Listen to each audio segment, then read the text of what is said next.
All right. Bam. All right, guys, here we go. Hey, what's going on, everybody? This is Chip Baker and my good friend Tami, and we're here for another one of our virtual book tours. Great opportunity for us to highlight some amazing people, and we always look forward to it. So get ready. This will be no different. Tami?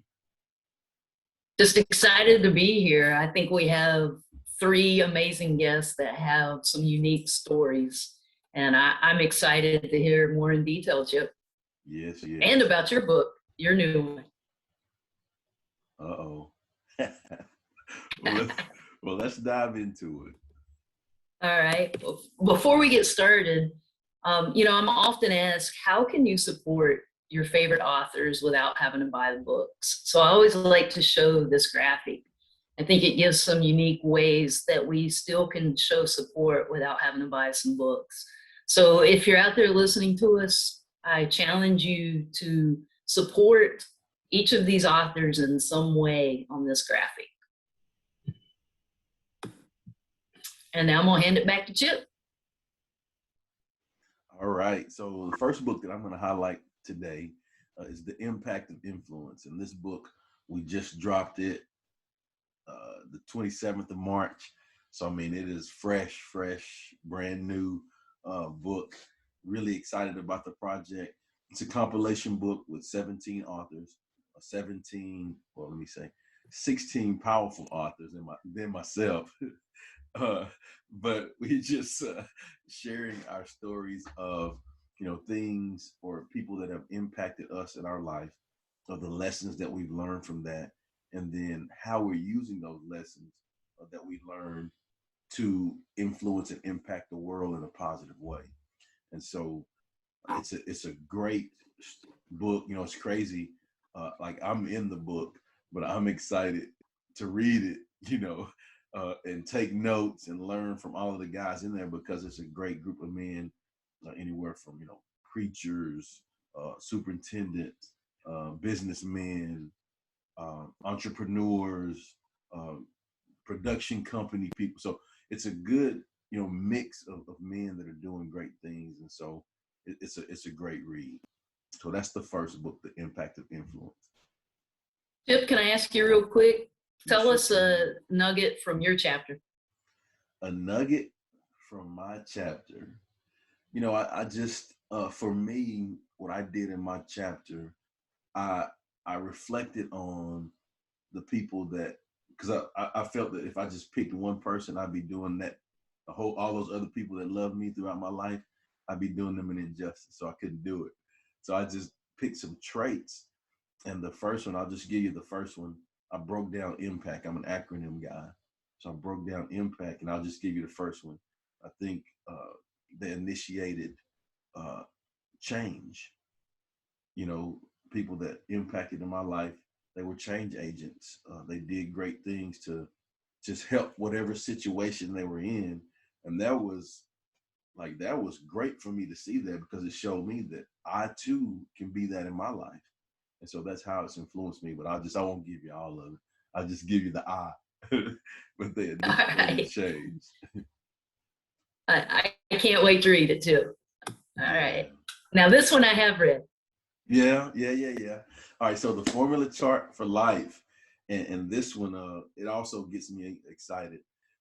This was my fourth book, and it came about, growing up, I had struggles in math, as far as I can remember, with just really tough time. And out of college, I'm a teacher, former coach. Out of college, well, when I was doing my student teaching, my mentor teacher asked me, like, what do you struggle with? What do you think you could be better on? What are your strengths? So I told you I struggle with math. So the lady put me in a math class to do my student teaching. Right? Like, okay, I'm not gonna talk to you anymore, lady. No, but but it was good for me, because it helped me fight through my fears of the things that I thought that I was incompetent in, and it allowed me to, the things that I struggle with. It allowed me to help others be better, those students be better at that. So I think that experience really helped me. And then fast forward, I was able to co-teach a chemistry class, and in math, And in chemistry, those classes have formula charts, right? That you use to, you plug in what you need and you get the answer based off the formula. And so for me, that's what I was like, man, these things, like, that applies to life. Like, I can put this and this there, yeah, or that gives me answers to life, right? So I started making notes, and so that's how I came up with the formula chart for life. There's formulas in there that really simple, and like the book, like, it's no writing, it's all formulas, right? And so I think the beauty of that is it allows the reader to plug in their situations in their life and get the answers that they need to help them. And so that's the formula chart for life, and that's the second book. But enough about me. All right, let's get to you guys. All right, because that's what I've been excited for. But Tami, let's throw it over to you. All right. And I'm just going to quickly mention my first one, The Confident Athlete. And I have a belief that confidence is the basis, well, relationships and confidence is the basis for all of our success. And part of this was helping me break the chain that I had, because I had this belief that I couldn't write. I made pretty good grades growing up, except in writing, and actually even had a teacher gave me an F on a book report because she said it was too good to be mine. So a lot of behind the book of why I did it, number one, to help athletes and people, it's not just for athletes, but help everyone get off of that confidence roller coaster sooner than I did. And I share strategies that I had used to own my confidence, as I like to say. But then second one, it was just breaking that chain and getting outside my comfort zone and showing that I could do it. So that's enough about that one. But the one that is near and dear to my heart is This Is Good.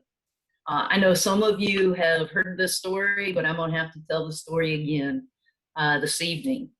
The basis of this book comes from an African folk tale called This Is Good. So there was a king in Africa, and he kept his best friend around him no matter where he went, because the best friend would remind him, this is good. It could be the worst day in the world, and the best friend would say, this is good. So they go hunting one day, and he loads the king's rifle for him. I about got ahead of myself there. But he loads the king's rifle for him, and it backfires and blows the king's thumb off. And the king is irate and throws him in jail. All the way to jail, the best friend was like, this is good. This is good. He's in jail, and the other guys in the jail were like, you're an idiot. This isn't good. Your best friend just threw you in jail. No, this is good. He's in jail for 1.5 years. And in the meantime, the king goes out on another hunting party, and they're captured by a band of cannibals. The cannibals are going to kill and eat them one by one.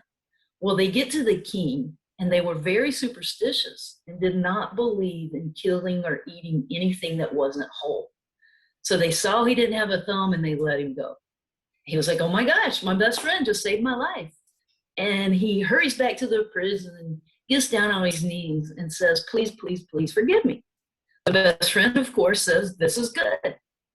The king says, I know it was good for me. You saved my life, but I've wasted 1.5 years of your life. And the best friend says, no, this was good for me too. For you see, I could have been with you and killed and eaten. So that's how I kicked this book off, with that story. And it leads into how it's helped people. But what I get from that, and why it's resonated with me, why I wear it on my wrist every day, this is good. It's such a powerful reminder that nothing is good or bad till we decide it is. And if we can keep our brains mentally alive long enough to get past that short-term result we don't like, something different, most likely even better, that we couldn't imagine is going to happen. Or there's going to be amazing learning lesson that propels us forward in life. So again, I think there's real power in your mindset in seeing adversity as something good and overcoming that short-term result. And I'm really excited tonight because I think the 3 following books really tie into that and speak to the power of overcoming So that's enough about that. And last thing I'm going to share is the confidence calendar. I put it out every month. If you would like to get on the email list to receive every month, you can go to my website. It's at the bottom there. If you scroll down, then you can sign up for it.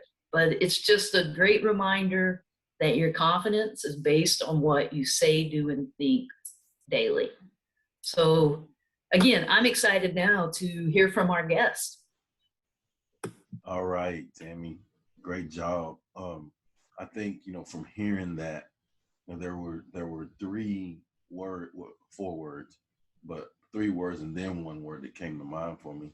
The first is, hey, this is good. Okay. Hey, and then the one single word is, I think you know that one. Boom. Boom. All right. We've been doing this too long, Chip. I know, right? Hey, and if we're gonna do it, we're gonna have fun. How about that? Exactly. Well, our next author coming up, amazing lady. Excited to hear about what she has going on. So, Amberly, you're up. Oh, thank you. You know what? Y'all are so much fun. I'm so grateful to be here. I need to come every week just so I can get a smile. And I was like, wow, I don't have a fancy slide to share when I talk. And I'm like, oh my gosh, y'all made some fancy slide for me. So thank you. I'm Amberly Lago, and I'm the author of True Grit and Grace. And I love your book, Tami. I've had a chance to start reading your book. And Chip, I can't wait to read your new book. I started writing down the acronym for impact. So I got to have the rest of it. So I've got to read your book. But I was inspired. I love how you shared how it took confidence to write your book. It definitely took confidence for me when I decided to write my book. I didn't even own a computer. I lived my whole life on the dance floor and the gym floor. And after a near fatal accident and 34 surgeries to save my leg from amputation and being diagnosed with a nerve disease ranked highest on the pain scale, it's called the suicide disease because there's no known cure and it leaves you in so much pain. When I hit rock bottom and was able to dig deep and find the grit to get through that, but also by the grace of God, got through some of the most challenging days of my life with lots of prayers and an enormous amount of support from friends and family, thank goodness, and amazing doctors. I thought, I really want to write a book. And I had so many people saying, good luck, girl. You don't even have a college education. You don't even own a computer. How are you going to type it up? And so I hand wrote it. And it came out differently, and it was very cathartic. And it was really, my intention was I really wanted to share what I had learned from pain and how I turned it to purpose. And True Grit and Grace is really a call to your resilience, a call to your courage, a call to claiming the life that you have always imagined, no matter even if your circumstances have narrowed your possibility. And so I think that we all have that resilience within us. And so I really wanted to write this, even though I had a lot of people saying, you are crazy, you will never write it. I decided to write it, went to the Mac store or the Apple store, bought a computer, took a class on how to even use a computer. And this is only about 4 years ago, so it's a miracle I'm on Zoom. And then lo and behold, I worked my butt off every day to try to build a brand and didn't know what I was doing on social media, but did it anyway and got called to be on the Today Show the day that my book launched. Holy moly, that was like winning the lottery. And it felt really good to have, and I took a screenshot of it when it was a bestseller on Amazon because I had so many people telling me, good luck, you'll never do that. And I was like, I did it. So to see, it was one of the hardest things I've ever done. And it's been the most rewarding thing I've ever done because it has brought me meaningful connections and conversations that matter. And it has led me to this amazing community here. So I am excited to hear more about all of your books and support you any way that I can. So please reach out to me, whether it's email or social media. I hang out on Instagram mostly. You can shoot me a DM, and I look forward to meeting you. And thanks for letting me share a little bit about my book. Awesome. Thank you, Amberly. I have Thank started you. digging into yours, and I'm having a hard time putting it down. So thank you for joining us tonight. Thank you. You're an amazing inspiration. Thank you. All right, Coach Jeff, you're up. Hey guys, well, hey, thank you so much for the invitation to be here. Really appreciate that. This is a pretty special group to me, so really enjoy being a part of this. This book here, Fear to Fuel, actually similar to Chip's first book, is a compilation of 18 different coaches that I was invited to be a part of a summit. A wonderful lady in the Czech Republic organized it, and it was for female entrepreneurs. And what we ended up doing is 18 of us coaches that presented at that summit ended up putting a chapter each to create this book, and that's where this book came from. But the cool part about this for me was that it really changed my focus on what I was coaching, because my contribution to this book ended up really focusing a lot on our self-talk and how our self-talk really has an impact on what we accomplish in life. And it was the idea of it came about listening to an interview of Sarah Blakely, the founder of Spanx, and that really inspired me. And what that did for me was it really changed where I was going with my coaching, because I was really focused on just the business side of coaching and whatnot. And it really made a shift that I started looking a lot more at mindset and those sort of things. And that's actually how I ended up meeting Tami, which turned into a blessing as well, because one, I use her book quite a bit with my clients now. But two, because she opened up a world of people such as yourselves to me. In fact, Chip was the first one she introduced me to. And it has been very influential on my thoughts, my coaching, everything. And so I really appreciate that. And this book, it's got some other amazing authors in it too. And you can get it at jeffheggie.com/fear to fuel as a free ebook. And so I just appreciate the opportunity to be here and share this with y'all. And thank you. Thank you for joining us, Jeff. It's been a blessing to have connected with you and continuing to grow together. So thank you. Thank you. Yeah, good stuff. Good stuff, Jeff. I was first off, you were talking about Tami's book. It's the same way for me. I with people, my life coaching that I coach, like I use her and her books as a resource too. So that's a little confession there. I don't know if I ever told her that. but now you know. Y'all are helping my confidence here. I don't need the confident athlete anymore. Let's go. Hey, and then the next thing I know, like Jeff said, she connected us, and man, we had an amazing conversation. Have interviewed each other. I have done some things, and I was telling Tami, the interview when he interviewed me was awesome. It had some in-depth stuff. Had me saying some things that I didn't know I had in me. I was like, who is that guy? Who is that guy? But we had a good time. So Jeff, thank you so much. All right. Our last author that we'll highlight this evening is Jesse Cruz. And Jesse, you're up, my man. Thank you so much, Chip. So whenever I share my story, I rewind back to my wife and I wanting to have a child together. And so we had prayed for it to happen, and then it didn't happen. And after years, eventually, my wife became pregnant, and it was the time of our life. It was a dream come true. Our family was complete. And then suddenly I had to rush her to the hospital. When I brought her to the hospital, they said, you know what, Mrs. Cruz, you're going into labor right now. And we looked at each other, and we pretty much said that was impossible, because our daughter was supposed to be born in May, and it was January. So We like, there's no way. They said, no, you're about to have this baby at any moment. You got to get into an ambulance right now. We're going to rush you to another hospital that can deliver this child. We said, okay. We got in the ambulance. We went to the hospital. As soon as we get into the hospital doors, we were surrounded by doctors and nurses. And they said, Mr. and Mrs. Cruz, your child's about to be born any second. He said, the chances of survival are not good. I said, okay, what are they? They said, 15% chance of survival if she is born naturally.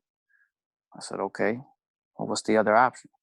They said, at best, 20% chance of her living if we do an emergency C-section right now. So my wife and I looked at each other. We didn't know what to do, but we put our hope in that 5%. As soon as we said emergency C-section, they rushed her out of the room without me being able to go.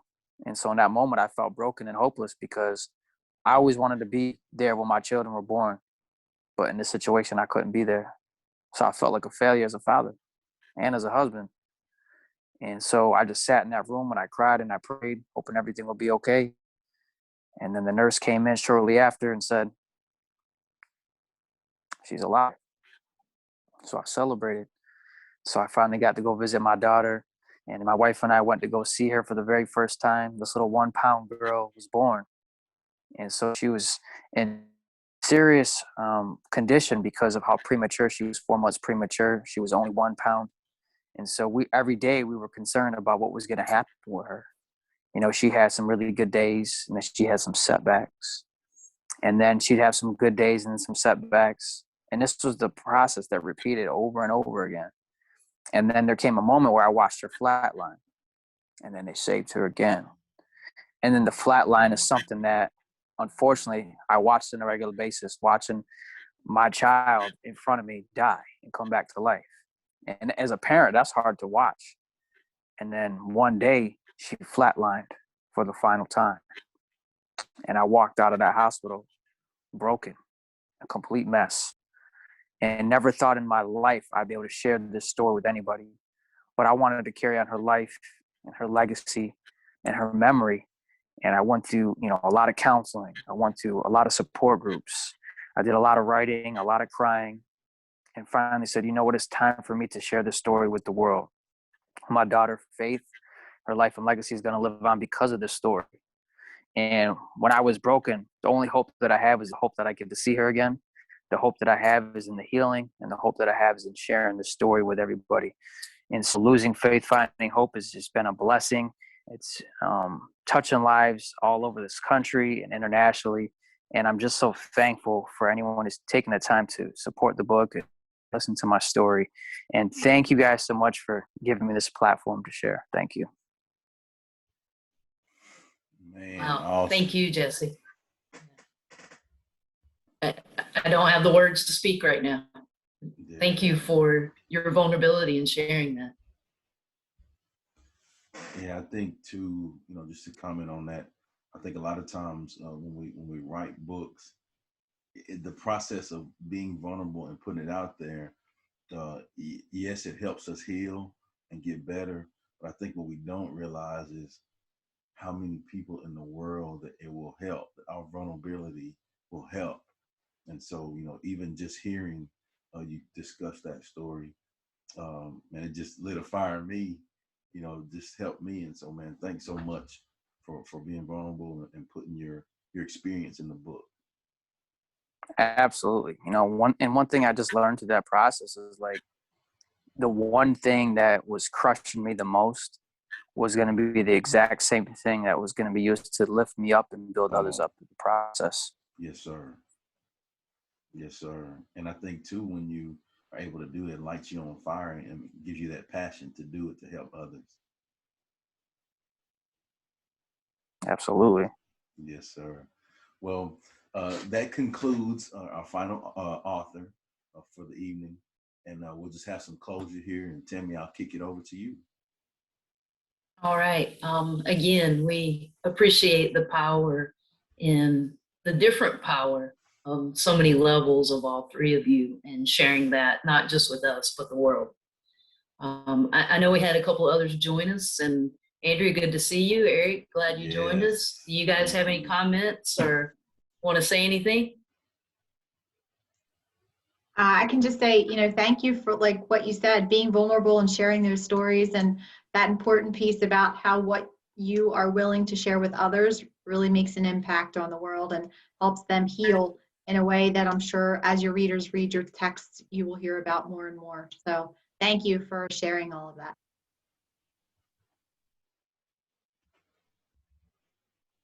Absolutely. Anybody?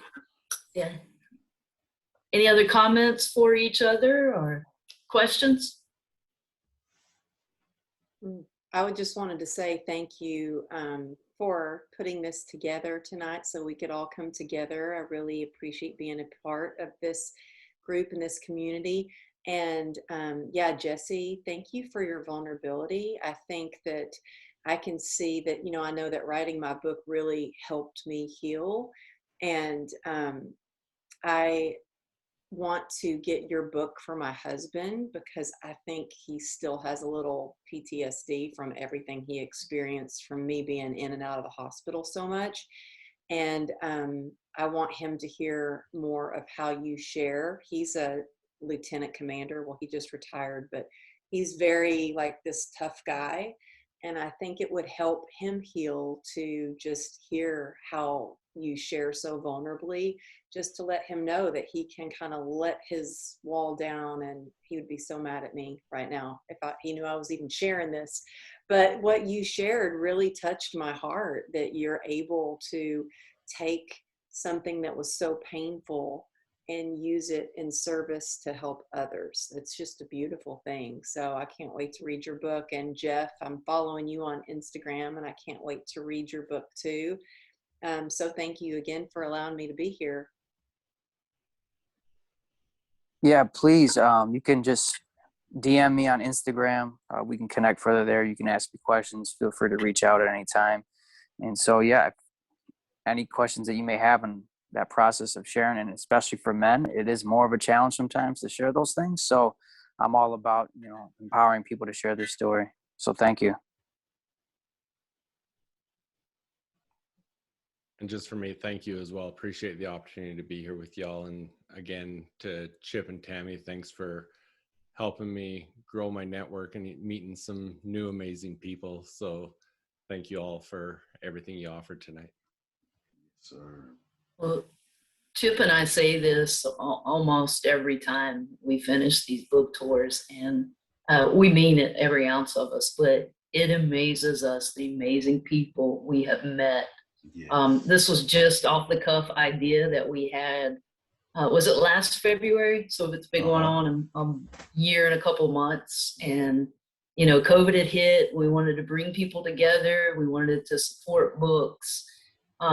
I don't know how many books people have sold from it, but I know the impact it's made by the people we're connecting and that we're getting to know. My life has been extremely blessed by the people that I've been put in contact through this book tour, and really want to encourage you guys to reach out. I'm going to send you the list of all the former guests that we've had. We try to keep it a family and a community, Yes. and really sharing and connecting with each other. So thank you guys for continuing it, and you've blessed us even further tonight.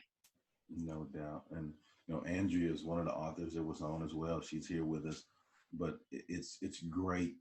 Again, I just want to reiterate, please go back when you get the information and reach out to those other authors because they all have amazing stories too that'll blow you away. And it's great to share and learn from them. And like she said, just be, a family in the community, because we can all help one another. Just like Tami and I got on. How you doing this? How you do that? So like we just continue to learn, and it's great to be in that environment.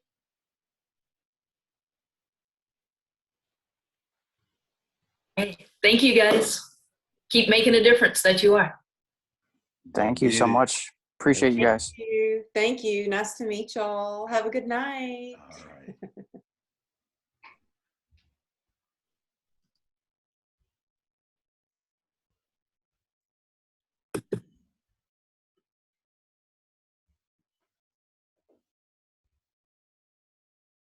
Yeah, we're gonna stay on so you guys will Good.